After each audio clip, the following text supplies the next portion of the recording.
Sana alkış yok, anca finger snap. Şimdi No thanks. Güzel outfit yakışıyorduk, tam matchlik sayende hepsini ettik, sana yakışanı yaptın. Giderek buna şaşırdım sandın. Geleceğinden parlak lipstick sürdüm, 0 gramsın, yok kalsın. yanıma renk renk çiçeklerle gelsen de, telefonun arka planında gezsem de olmaz. Yok böyle Paris hiçbiri kesmez. Bir zamanlar sen yeterli, şimdi hiçbir şey yetmez. Ortada mı kaldın pardon, üzülmüş gibi rollendim, bravo sana. Çoktan unuttum, sildim her yerden. Sakın deneme, kaçma kovalama. Senin gibi seni çok çok çok gördüm, affedemem hayır. Sesin gelmiyor hiç, yok yok yok, bye bye. Kaçma kovalama, senin gibi seni çok çok çok gördüm.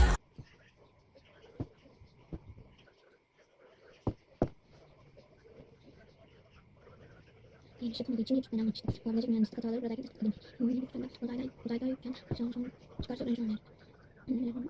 Çıkıp kapalı kalınmış olduğunu garantileyelim. Burada bir karar verilmiş. Pazar günü okulumuzu başladık. Arkadaşlar şöyle yapıyorum. Acaba da planımız bu kadar yaptık. Çıkıp kapıya bir aşağı doğru yürüdüm. Şimdi evet, gelip kaldım yerim var.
Şimdi tadını ister misin?